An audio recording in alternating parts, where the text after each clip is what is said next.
Kirby Smart and the Dogs got some big news on the recruiting trail this week, and that's what we're going to talk about in today's video. Of course, we've been breaking down the Georgia-Florida game for a couple weeks now, so I definitely want to come on here and share the latest Georgia recruiting news because it still matters.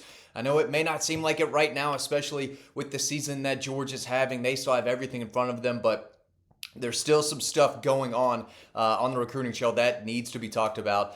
So we're going to dig into some notes on the 2026 prospects, how this Georgia class could look. But I definitely want to start talking about a big-time running back prospect, local kid, Andrew Beard Jr., maybe the third. Andrew Beard the third. He is the nephew of former Georgia legend Garrison Hurst. He plays out of local Prince Avenue Christian, one of the best running backs across the South for the 2027 class. Anyway, he came out with his top five. Of course, Georgia's in it. Georgia Tech is in it as well. Oklahoma, Tennessee, Alabama.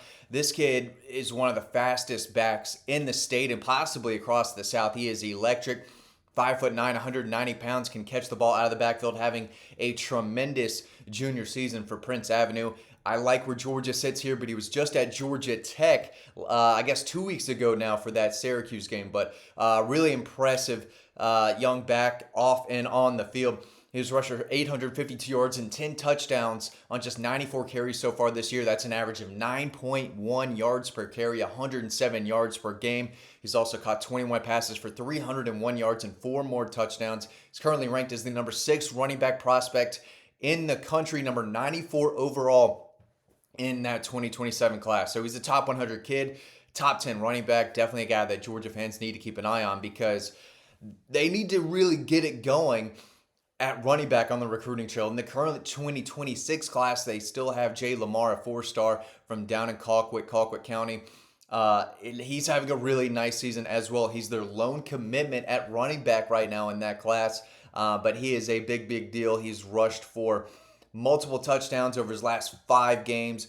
In total, he's rushed for 715 yards and 12 touchdowns in just 7 games. And again, multiple touchdown runs over his last 5 games. This is a scoring machine, 5'11", 205, a tackle-breaking machine, and a guy that Georgia identified early and said, hey, that's the in-state running back that we want. And they went out and they got him.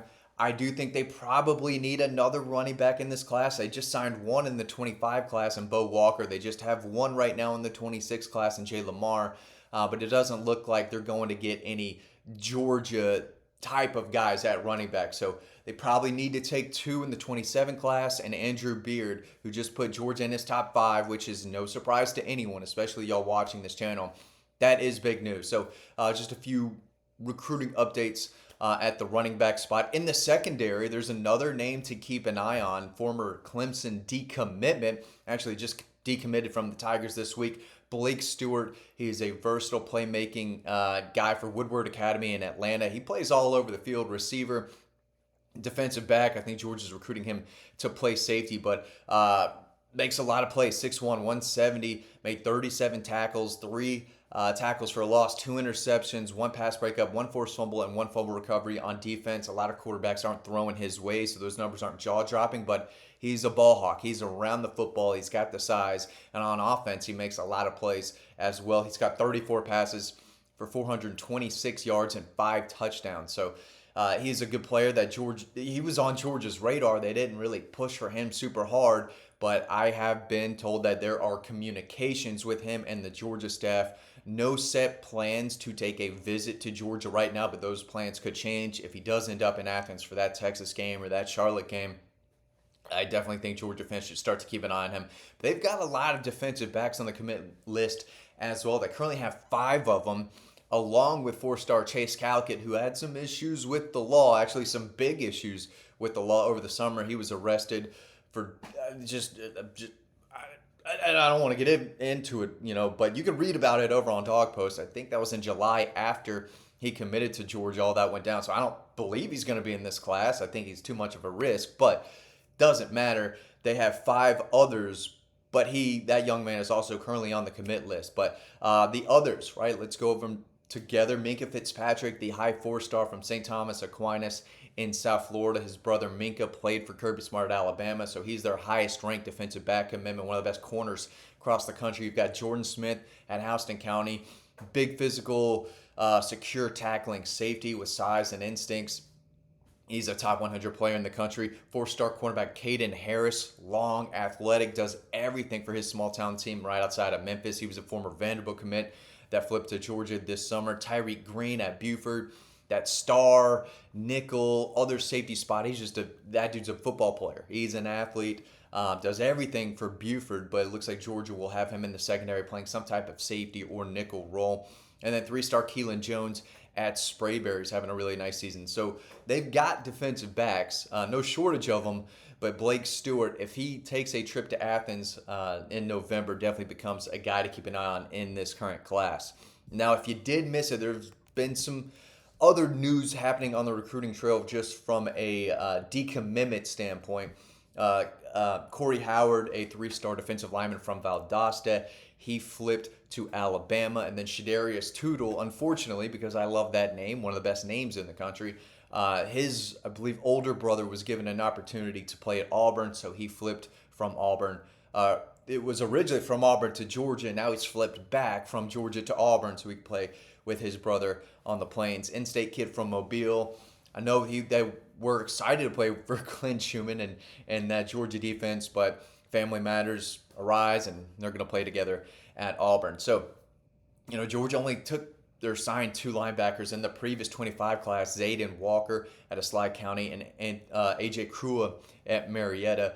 Now they only have one on the commit list right now, and it's four-star Nick Abrams from Maryland, having a really nice season. He's lighting up the stat sheet, I should say. You can read more about that for free over on dawgpost.com, by the way. He updated recent highlights. We've got numbers and some quotes from him. So right now he is the only linebacker commitment that Georgia has.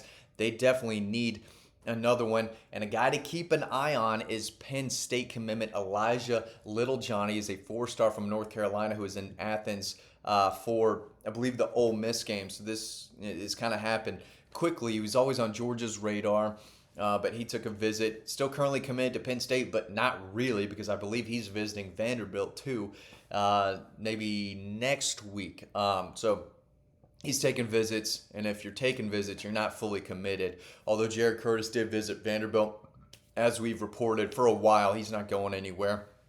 He will be in Athens when it's in December, when he's got to show up. He is elite.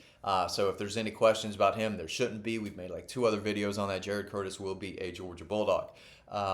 But moving right along, Tyreek Jemison is an offensive lineman, in-state guy we've mentioned before, former Kentucky commitment.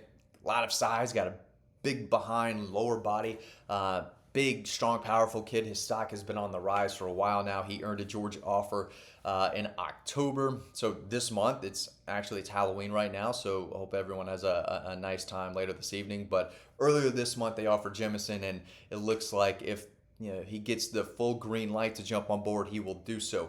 However, there's also another Penn State commitment that could be visiting Georgia in November. We'll have more about that over on Dawg Post because I want to just get y'all over to the website. There's still a lot of stuff going on the recruiting trail. They have 29 commitments. They're going to sign a top 3 class probably. Still probably would like, maybe another running back, maybe another defensive back, maybe another linebacker. They're pretty set on the defensive line, even with Corey Howard flipping to Alabama. They've got a lot of guys still there, so they're loading up on guys in the trenches.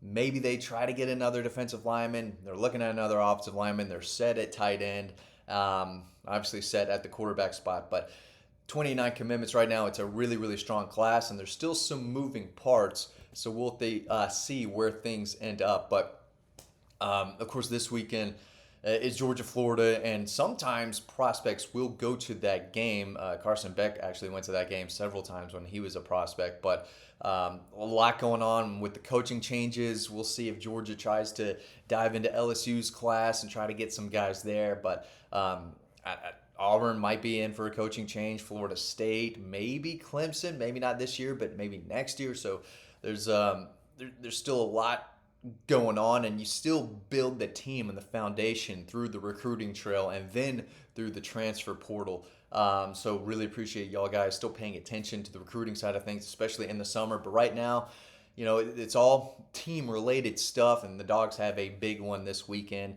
in Jacksonville against the Gators, but still some recruiting news out there that is worth talking about. So really appreciate y'all watching. Hope you learned something. You could read more about this and other Georgia Bulldog team and recruiting news over on dawgpost.com. Thanks for watching. I'll see you over on the website.